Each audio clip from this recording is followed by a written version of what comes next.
Hi guys, welcome to Oni and Papa's RV Adventures. It's an adventure.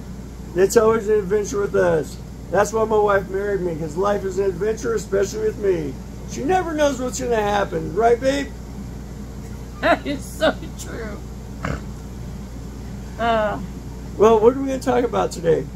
Today, we're talking about traveling tips. What, the do's and the don'ts? Actually, it's more the 10 don'ts than the do's. Yeah, but then we can tell them the do's. Because you always have to have a duty when you're going on a trip. Yeah, well, that's a little personal. I think you need toilet paper for that. Don't forget the toilet paper. Number one. That's a bonus. That's a the bonus point. That's number one bonus point is don't forget the toilet paper. We have done that. Go and say somebody wants to see something real quick. Toilet paper's much softer than paper towels. And you don't want to put paper towels down the toilet system. Anyway. But we're going to give you 10 do's or don'ts and do's along with them. Okay, number one is traveling too far in one day. It's very easy to make a mistake of saying, well, you know, I need to get 500 miles today, so I'm just going to push it. But when you're in an RV, the last thing you want to do is you want to push it. So you want to go for the 3-3 rule. The 33, I call it the 33 rule. Arrive by 3 p.m. or 300 miles, whichever comes first. However, there is an exception to that rule, just like there is an exception to any rule. 2 drivers. So what Laura and I do, we drive about 2 hours apiece, and you know, like I will always start out driving, and then when I'm driving, Laura will take a nap, and then after it's my turn. And once Laura starts driving, after my nerves settle down a little bit, no, just kidding. She's a great driver. I'll go over there and I'll snooze for an hour and a half, but we don't ever go too late.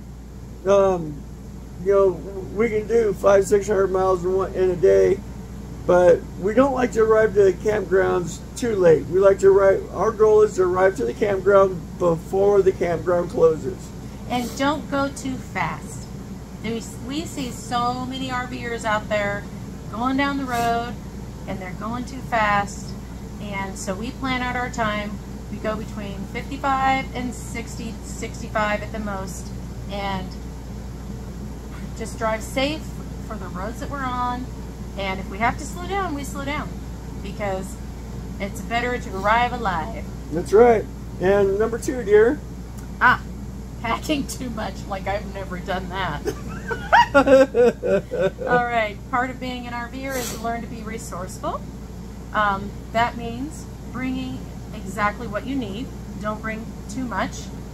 Don't bring too little either. Yeah, we've done that too, huh? Yeah, we have. And then we end up going to the grocery store and having to get this, having to get that. But you want to make yourself a list.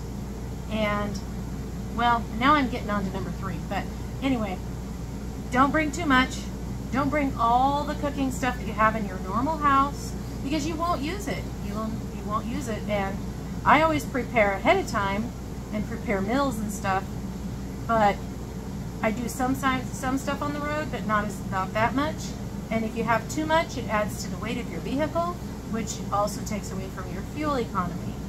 And it'll cost you more to RV if you do that. So you want to plan out your meals and plan out what you're going to have so that you don't take too much, but you also don't want to not take enough. That's right. And now on to number 3. Number 3 is winging it without a checklist. We've never done that. You do not want to just wing it without a checklist. And what I mean by a checklist isn't, yes, you can write it, like Laura said, you can most certainly write a checklist for all the things that you do want to take. But what I'm talking about is a well-crafted checklist to make your campsite set up and tear down so much easier, where you don't forget anything, to where you don't actually pull out and you're still plugged into shore power, or that your cable's still plugged in. Fortunately enough, we have never done that. So Yeah, exactly, right? And you want to write a checklist out, and you want to stay on that same checklist every single time. And like me, after I do my whole checklist, the last thing I do is I'll start at the front passenger side of the of our fifth wheel, and I'll go around checking every door, make sure everything that needs to be locked is locked, all the doors are shut, all the tires have air in them. And to get a great checklist, you can go to FMCA has a wonderful app. They have apps there. They have checklists that are preloaded checklists, and they have ones that you can customize yourself. Customize it because you're going to have your own things that you want on your checklist. That's right. Now number 4.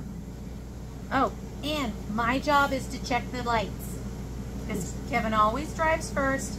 So he walks around the thing, jumps in the truck, and then I check all the lights. That's right. Now number 4.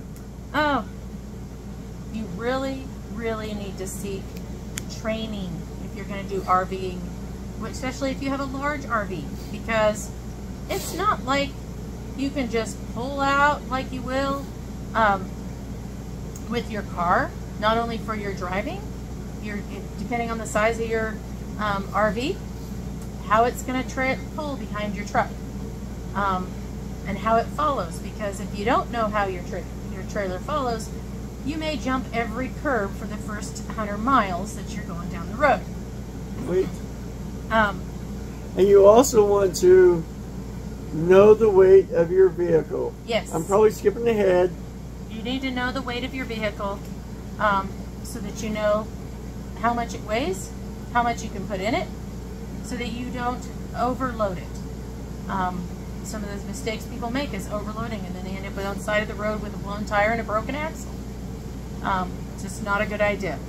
But you can go online. There's many places, many forums that you can look at and talk to other RVers about, well, what should we do about this? What should we do about that? And also get to know your vehicle, your RV, at the RV place that you bought it from. Don't accept, well, that's how you do it. It's like, we were told at first that we should always bring our trailer back into the RV dealership to have it winterized until we get familiar with winterizing it. I can't get familiar with winterizing it unless somebody tells me how to winterize it. So that didn't make any sense to me. So we were insistent and made them teach us what we needed to know. And that was really important, because when we first started RVing, it was in the cold months, and this winter would not stop. And so we had to winterize it every time we got back with our RV. Because we use our RV about 9 months a year, every single weekend. And I'm going to let Laura take number 5 also, because I really want to take number 6. Oh, the RV friendly routes? Yeah. Get an app. They make GPSs and stuff. Garmin makes a great GPS. It does the height and weight of your weight and width of your vehicle. Yep. And they'll tell you, once you put all that information in there, it'll tell you what roads you can go on and which ones you can't. Good Sam has one too. Good Sam also has an app for that. And there's another one called RV Complete. It costs like $60 a year, but it shows campgrounds and routes that you can take that are safe, because the last thing you want to do is to get on a trail, and I have done this before Kevin and I were together. Horse showing, lots of stuff. And to get into a spot where, lo and behold, you take down the overhead lines with your air conditioner on your RV because you didn't know. Oh, that that's expensive. It is expensive. Trust me, it's expensive. So check them all out. Now number 6. Forgetting to secure your belongings when driving down the road. I've never done that. I know you're going to lie about me. Okay, you'll eventually develop a routine for this one, but it's worth mentioning anyway. make sure that you place all the loose items very securely. What we do is we put our laptops on the master bed. We put our laundry basket on the master bed. And what we always do is we secure the bathroom door, the sliding bathroom door that goes in between the bathroom and the master bedroom, don't we, Laura? I never forget it. Because not anymore, she doesn't. We went on this trip and she didn't secure the bathroom door. It fell off.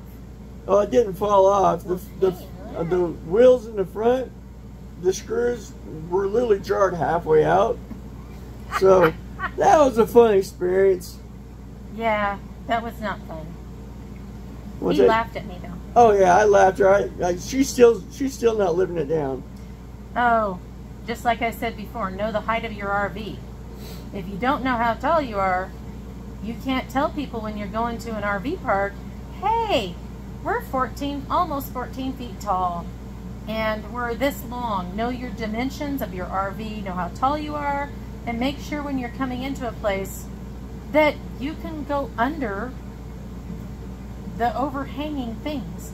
You don't want, if you're as tall as we are, which are almost to a semi-height, we want to make sure that we don't have trees. So anytime we make a reservation, we always tell people that we are almost 14 feet tall. Oh, I tell them I need 14 feet of clearance. 14 feet of clearance, no overhanging trees, because we went into an RV park late at night, because we do our 500 to 600 miles, because we also work out of our RV, and well, lo and behold, this is one of the times where we did not get to the park before they closed. They didn't get before they closed, and it was 11 o'clock at night, and we had to shoot that RV.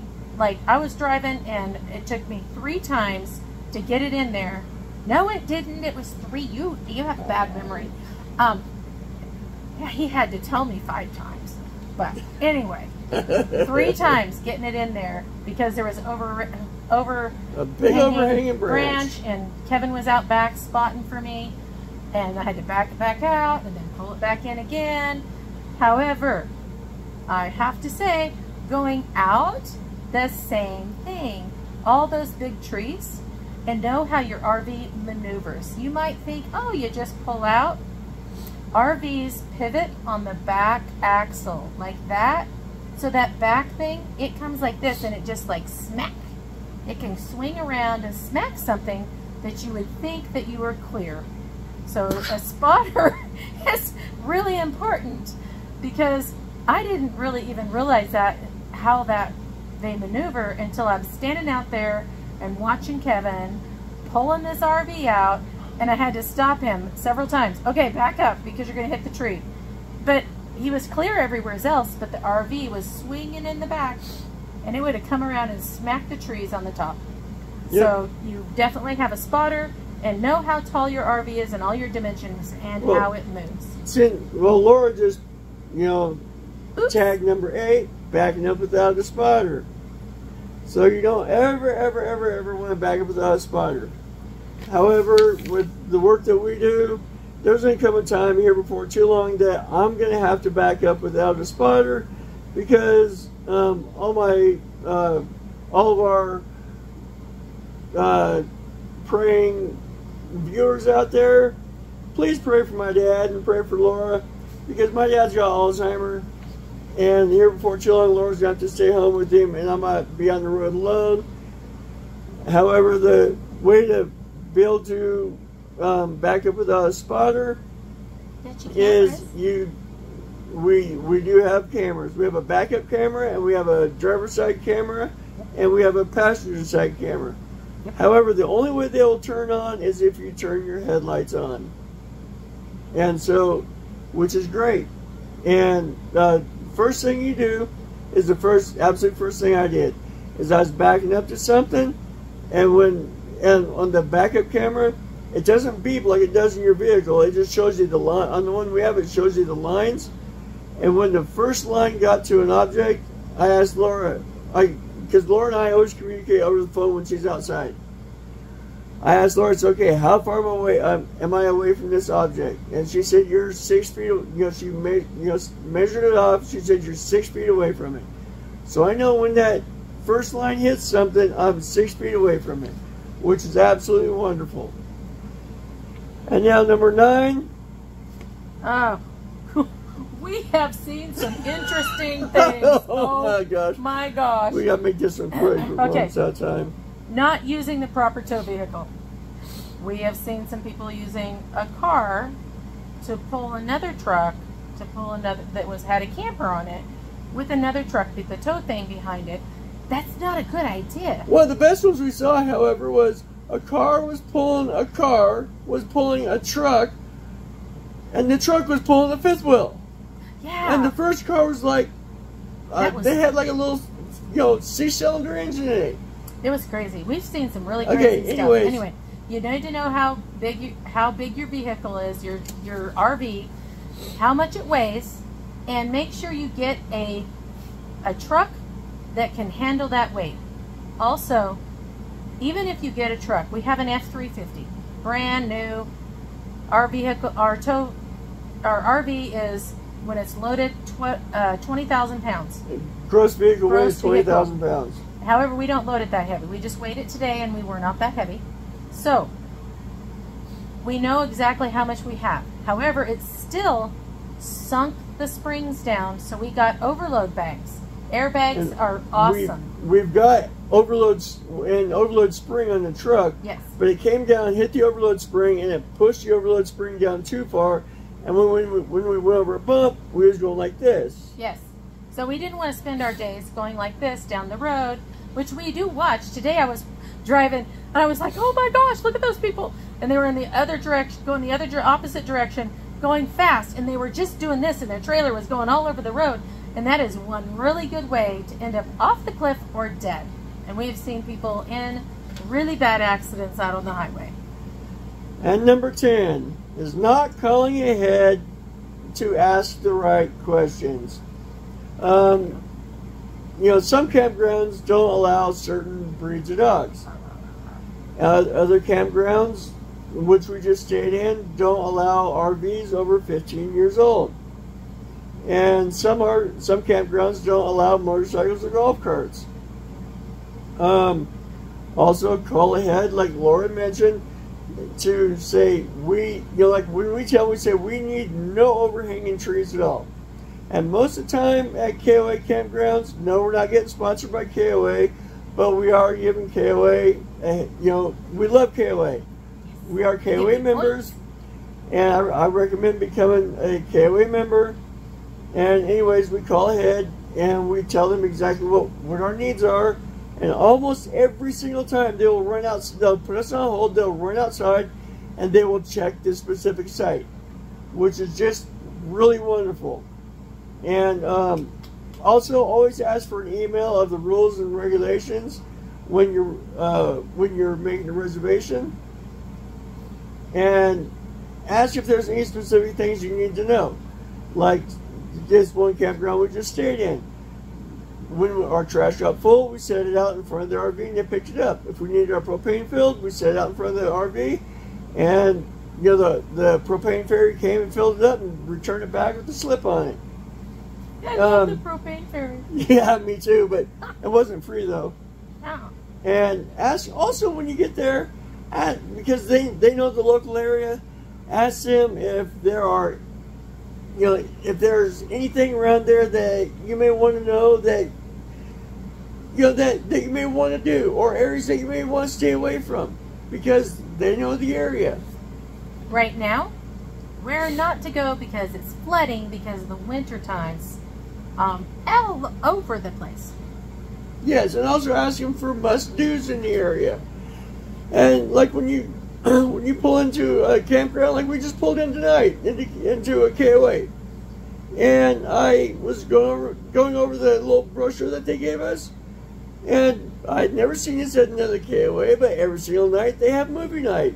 It's a family-friendly movie. I think it's really cool. And also what I saw when I was taking some trash out is they have a little bouncy pad out there. So Will you bounce on the bouncy pad? I thought about it, but I didn't do it. I was really, really tempted. Ah, the child in you. Yes. Anyway. All right, guys. Enjoy your RV life and click and subscribe down below. Like and subscribe. Like and subscribe. Whoops. And if you have any questions, ask. Because we're happy to answer. And we love pulling our 45-foot toy hauler RV down the road. And just want to continue enjoying the RV life. And a quick update. On the first video, I showed you the king bed, and I told you we were going to switch it to a queen. We did switch it to a queen. We got a 10-inch foam mattress, and now we have about 8 inches more room on each side of the bed. Oh, Mattress Firm. Yes, Mattress Firm has the best mattresses. RV mattresses that are king short or queen short, and they're really comfortable. And when it came, it was smashed as flat as a pancake. It was about that thick. It's like this thick. And it puffed up. Woo! It puffed up to where like 10 inches, like that. It puffed way up. And it is so comfy. The best. All right, guys. Drop us a note below and let us know where you're from. Like Laura said, like and subscribe and hit that bell icon to be notified when we post new videos. All right, God bless and Jesus Christ loves you guys. See you on the flip side. Bye-bye. Bye.